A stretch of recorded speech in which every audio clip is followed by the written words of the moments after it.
Hello hi everyone, मैं Sangeeta expert आपके YouTube आपके अपने चैनल के ऊपर, जिसमें मैंने आप लोगों को पूरा सिलेबस है वो करवाने का प्रयास किया है। ये चैनल एकदम फ्री था और सब लोगों का मैंने अच्छा सोच के ही आप लोगों को ये वीडियो है मैंने प्रोवाइड किए हैं। अब पेपर का समय है वो काफी नजदीक आ गया है, इसलिए मेरा आप लोगों से यही कहना है कि जितना पढ़ाया है उसको नए टॉपिक और अलग अलग जगह से खोजने के बजाय आप जितना पढ़ा है उसको रिवाइज करने का प्रयास करें, ताकि आपके कंसेप्ट है वो क्लियर हो सके। और जो भी आप लोगों के ऑप्शन आते हैं एग्जाम में, सबसे पहले आपने जैसे ही क्वेश्चन पढ़ा है तो उसके चारों ऑप्शन जो आते हैं उनके ऊपर आप लोगों को ध्यान देना जरूरी है, क्योंकि होम साइंस में कुछ टॉपिक ऐसे हैं जिनके अंतर्गत हमें टॉपिकों के जो आपके ऑप्शन है उन ऑप्शन के ऊपर आपको ध्यान देना होता है कि कौन सा ऑप्शन है हमारा सबसे नजदीक पड़ता है, जो हमने पॉइंट पढ़ा है उसके नजदीक कौन सा वाला बिंदु है, तो वही हमें क्या करना है कि उस आंसर का जवाब देने का प्रयास करना है। तो चारों ऑप्शन के ऊपर आपको ध्यान देना है और उसमें से आपको फिर जो सही लगता है उसी ऑप्शन को आपको राउंड करके आपको बताना है।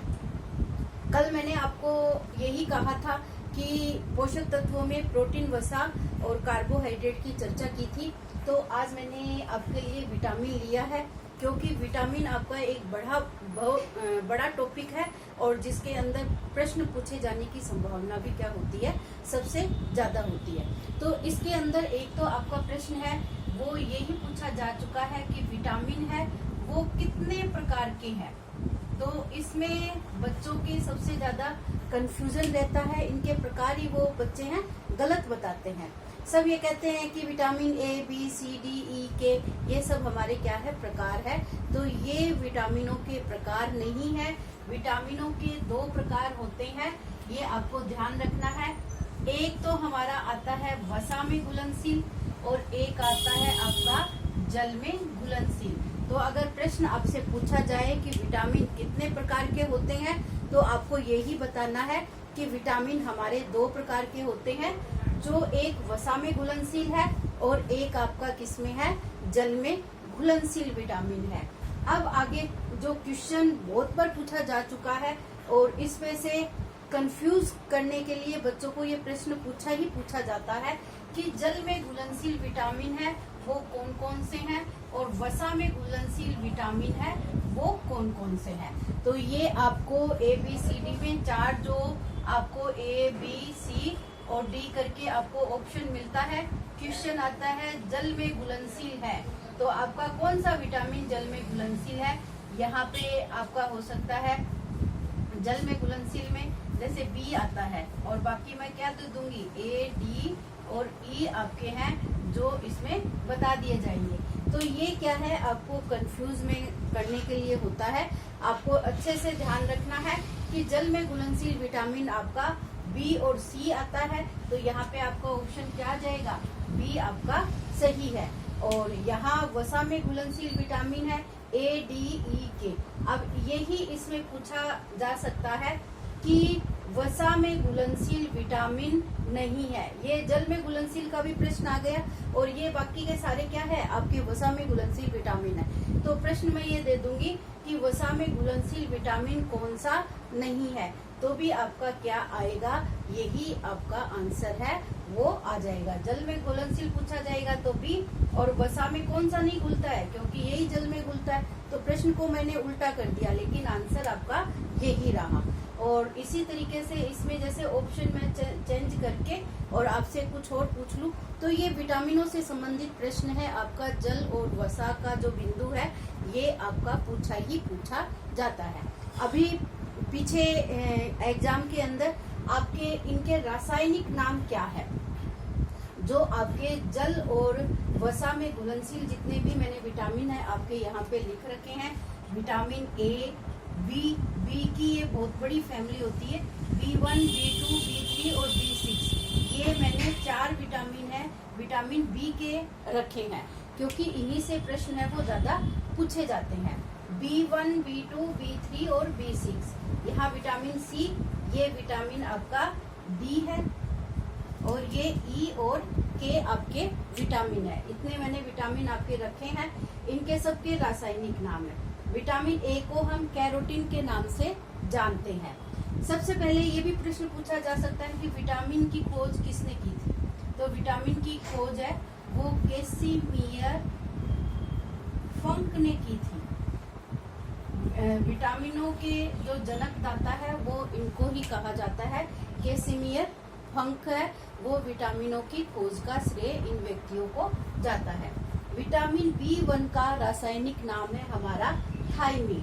विटामिन बी को पूछा जाए, डायरेक्ट भी पूछा जाता है थायमिन क्या है, इस तरीके से भी पूछ लेते हैं। तो विटामिन B1 को हम थायमिन के नाम से जानते हैं, और थायमिन की कमी से हमारा बेरी-बेरी नामक रोग होता है। यहाँ पे ये इसके रोग के बारे में मैंने चर्चा कर रखी है। विटामिन ए को क्या कहेंगे, कैरोटीन कहेंगे, और विटामिन ए की कमी से जो रोग होने वाले हैं वो है हमारे फाइनोडर्मा, रतौंधी, बीटोक का धब्बा, जीरोसिस कंजक्टिवा, जीरोसिस कॉर्निया और करेटो मलेशिया। ये सारे आपके विटामिन ए से होने वाले रोग हैं। विटामिन ए का सबसे अधिक जो प्रभाव पड़ता है वो आपका पड़ता है आंखों पर। आपको सबको ये पता होना चाहिए, ये भी प्रश्न पूछ लिया जाता है कि विटामिन ए का जो हमारे शरीर के जितने भी अंग हैं सबसे अधिक प्रभाव किसके ऊपर पड़ता है, तो हमारी आंखों के ऊपर पड़ता है। ये सारी जो बीमारियां मैंने फाइनोडर्मा है इसको छोड़ के रतौंधी, बीटोक का धब्बा, xerosis conjunctiva, xerosis cornea, keratomalacia, ये सारे हमारे क्या हैं, विटामिन ए से संबंधित आंखों के रोग हैं। और ये फाइनोडर्मा है, ये आपके स्किन से संबंधित रोग होता है। आपकी स्किन है वो सूखी सूखी, खुरदरी और एकदम रफ जैसी दिखाई देती है। तो इसका असर पूछा जाए तो किस पे होता है, आंखों के ऊपर देखा जाता है। दूसरा हमारा B1 जिसको हम थायमिन के नाम से बोलते हैं, इसको बेरी-बेरी कहते हैं। बेरी-बेरी के भी 3 प्रकार हैं, शुष्क बेरी-बेरी, आर्द्र बेरी-बेरी और बाल बेरी-बेरी।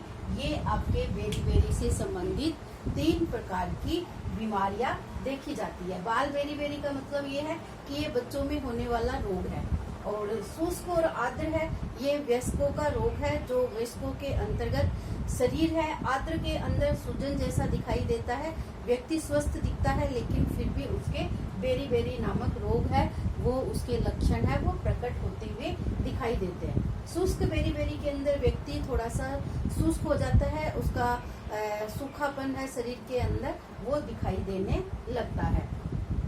विटामिन B2 का दूसरा नाम यानी रासायनिक नाम है वो राइबोफ्लेविन के नाम से इसको जाना जाता है।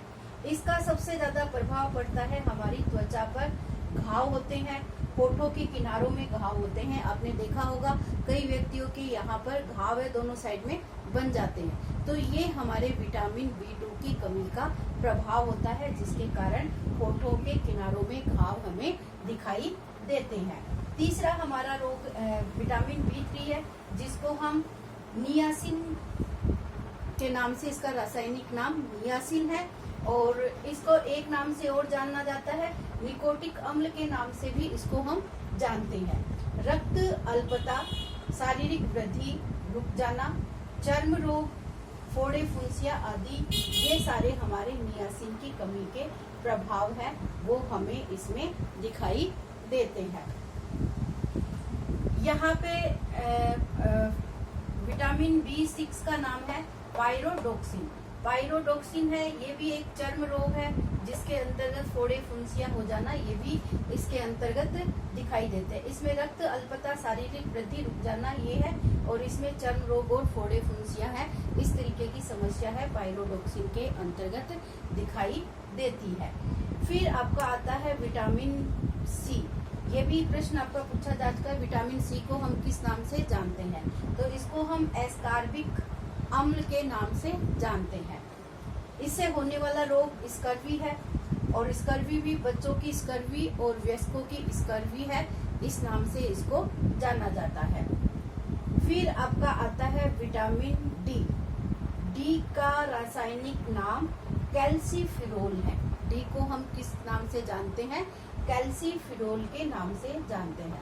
सबसे ज्यादा इसका जो असर होता है हमारी हड्डियों के ऊपर, जितनी भी हमारी शरीर की हड्डियां होती है उसके ऊपर इसका असर है वो दिखाई देता है। दांत भी हड्डियों का ही एक पार्ट होता है।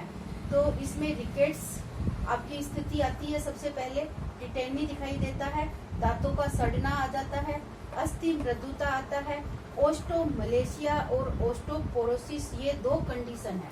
इन दोनों रोगों से संबंधित है, वो आपके प्रश्न पूछे जाते हैं। ओस्टोमलेशिया क्या है और ओस्टियोपोरोसिस क्या है, तो इन दोनों को आपको अच्छे से अलग अलग करते हुए आपको ध्यान देना है। ओस्टोमलेशिया है, ये आपके वयस्कों को होने वाला रोग है, वयस्कों में ये आपको दिखाई देता है। और ओस्टियोपोरोसिस है, ये वृद्धों के अंतर्गत होता है। तो विटामिन डी की कमी का सबसे अधिक प्रभाव जो वृद्धों में दिखाई देता है वो क्या कहलाता है? वो ओस्टियोपोरोसिस कहलाता है। और ऐसे ही जो वयस्कों के अंदर विटामिन डी का प्रभाव आपको कमी का दिखाई देता है, उस रोग का नाम क्या है? तो ओस्टोमलेशिया है। इसके अंदर ओस्टियोपोरोसिस के अंदर क्या होता है? हड्डियां आपकी है वो छनछनी होनी, हड्डियों के अंदर छिद्र होने लगते हैं, उनमें से घिसने की प्रवृत्ति होती है, वो ज्यादा दिखाई देने लगती है।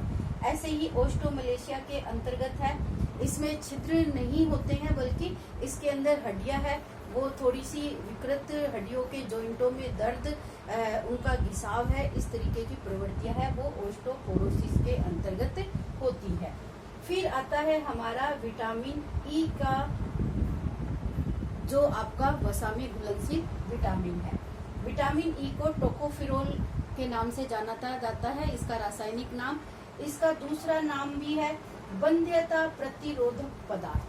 बंध्यता प्रतिरोधक पदार्थ, इसका मतलब है कि जिसको हम जैसे बांझपन का जो गुण होता है वो महिलाओं के अंदर और पुरुषों के अंतर्गत दोनों में हो सकता है। तो विटामिन ई का जो सबसे अधिक प्रभाव पड़ता है वो महिला में प्रजनन शक्ति के ऊपर प्रभाव देखा गया है। इसका प्रभाव है कि महिला है वो मां नहीं बन सकती है अगर आपके शरीर में विटामिन ई की कमी होती है तो ये प्रजनन क्षमता की कमी को दर्शाने वाला रोग होता है और ज्यादातर महिलाओं में होता है और कई बार पुरुषों के अंदर भी इस रोग के लक्षण है वो आपको दिखाई देते हैं। विटामिन के को आप क्या किस नाम से जानते हो? फाइलोक्विनोन के नाम से, फाइलोक्विनोन के नाम से इसका रासायनिक नाम है और ये हमारा रक्त का थक्का जमाने के लिए सहायक होता है। अगर इसकी कमी हो जाए तो हमारे शरीर में रक्त का थक्का, जिसको हम प्रोथ्रोम्बिन की प्रक्रिया कहते हैं, वो नहीं बन पाती है और शरीर से रक्त है वो निरंतर बहता रहता है। एक विटामिन ई को हम ब्यूटी विटामिन के नाम से भी जानते हैं। सुंदरता का विटामिन कह सकते हो आप, सुंदरता का विटामिन या ब्यूटी विटामिन के नाम से भी इसको हम जान सकते हैं, यानी सुंदरता वाला विटामिन। पूछा जाता है, ये प्रश्न पूछा गया था एक बार और कई बार तो जैसे ये मैंने इसमें लिखा है, इसको सीरीज में लगाने के लिए भी दे देते हैं कि ये रोग है, विटामिन ए की कमी का रोग है, सबसे पहले कौन सी समस्या आती है, उसके बाद कौन सी आती है, उसके बाद कौन सी आती है, तो इनको क्रम में व्यवस्थित करना भी कई बार कोड वाले क्वेश्चनों के अंदर दे दिया जाता है।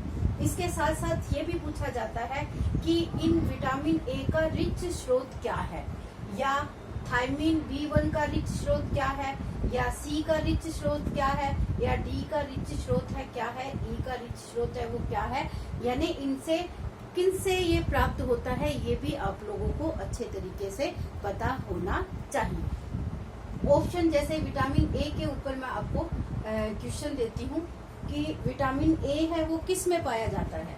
विटामिन ए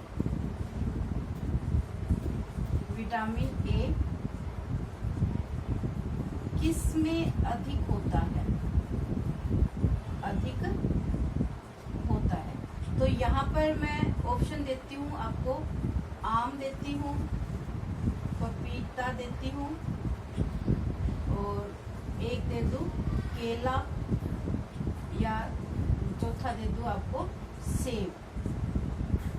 तो इसमें से विटामिन ए का जो रिच स्रोत है वो कौन सा है, तो ये भी आप लोगों को पता होना चाहिए। विटामिन ए है जो पीले फल होते हैं उसके अंदर आपका विटामिन ए है वो सबसे ज्यादा पाया जाता है। यहाँ पे पपीता इसका रिच स्रोत माना गया है, लेकिन इसके साथ आम है, तो आम में पपीते से ज्यादा रिच स्रोत है, इसलिए इसका ऑप्शन क्या होगा, आम सही होगा। आम में 57 होता है और इसके अंदर आपका होता है 54। तो ये पपीते के अंदर जो विटामिन ए की मात्रा होती है प्रति 100 ग्राम के अंतर्गत ये आती है। तो इस आधार पर आपके ऑप्शन आपको दिए जाते हैं। ऐसे ही जैसे विटामिन सी है, विटामिन सी का अगर पूछा जाए कि विटामिन सी सर्वाधिक किस में मिलता है, तो विटामिन सी का जो रिच स्रोत है आपका आंवला माना गया है। इसके बाद आप आंवले के बाद आप जैसे आपका है अमरूद है, दूसरे नंबर पे अमरूद आता है, अमरूद आता है। उसके बाद आप संतरा, मौसमी या नींबू, इस तरीके के ऑप्शन आप दे सकते हो। सबसे ज्यादा रिच स्रोत पूछा जाए तो आपका आंवला आएगा, दूसरे नंबर पे आपका अमरूद है। ये विटामिन सी के रिच स्रोत माने गए हैं। अब जो विटामिन डी है ये किस में मिलता है, विटामिन डी आपका ज्यादातर जो समुद्री मछलियां होती है या समुद्र के अंदर उगने वाली जो भी आपकी सब्जियां वगैरह होती है, तो उसके अंदर आपका विटामिन डी है वो सर्वाधिक मिलता है। इसके साथ साथ विटामिन ई की जो प्राप्ति होती है वो भी आपकी क्या होती है, मछलियों के यकृत में या मछलियों के अंतर्गत, शैवालों के अंतर्गत, इनके अंदर ज्यादातर देखने को मिलती है। थायमीन है तो ये आपके अनाज वर्ग के अंतर्गत आते हैं और इसमें कोई किसी के अंतर्गत, ये आपको अलग अलग तरीके से देखकर ये ध्यान देना होगा कि किसके अंतर्गत हमारा सर्वाधिक रिच स्रोत है वो माना गया है। तो क्वेश्चन है वो इस तरीके के क्वेश्चन हम ज्यादा देख नहीं पाते हैं, क्योंकि प्रश्न है वो कहीं से भी, किसी भी फ्रूट, किसी भी सब्जी या किसी भी अनाज से रख दिया जाता है। अब जैसे प्रोटीन ही आपका है, तो प्रोटीन में सबको पता है कि मांस, मछली, अंडा है, ये आपके रिच स्रोत माने गए हैं। लेकिन उसके बावजूद भी जो आपका सोयाबीन है, ये सोयाबीन है, ये सोयाबीन में आपका है 42% है वो आपकी क्या मिलती है, प्रोटीन की प्राप्ति होती है प्रति 100 ग्राम में। जबकि मांस, मछली, अंडे में 20, किसी में 20 है, मांस में किसी में 22 है, इससे ज्यादा आपको प्रोटीन की प्राप्ति नहीं होती। लेकिन ये जो प्रोटीन के अंदर अमीनो अम्ल की मात्रा होती है वो इसका रिच स्रोत इसको बनाती है। आवश्यक अमीनो अम्ल है वो आपके इसमें मांसाहारी के अंतर्गत ही देखे जाते हैं। तो इस आधार पर इनमें सोयाबीन की मात्रा, जबकि दालों के अंतर्गत आप देखते हो आपकी जो मैसूर की दाल होती है उसके अंदर आपकी 24% है, मतलब 24 ग्राम है प्रति 100 ग्राम के अंतर्गत आपको प्रोटीन की मात्रा की प्राप्ति होती है। जबकि मांस, मछली में 20 और 22 के करीब ही होती है। हर दाल के अंदर 20, 22, 24, 23 इस तरीके से आपको इनकी प्राप्ति का औसत है वो दिखाई देता है। तो आपको इस तरीके के क्वेश्चन है। मैं आपका ये मैं रासायनिक नाम के लिए आपका ये वीडियो लेके आई हूँ। इन सब के आपको रासायनिक नाम ध्यान रखने हैं और इनसे कमी से होने वाले रोग हैं वो आपको ध्यान देने हैं।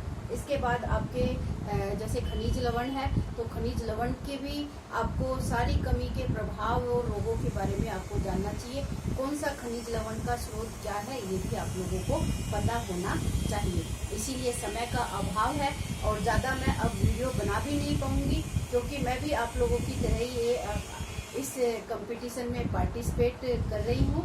तो इसलिए आप लोगों से यही कहना चाहूँगी कि आप अपनी तैयारी है अपने आधार पर अपने अच्छे तरीके से करने का प्रयास करिए। All the best everyone, thank you.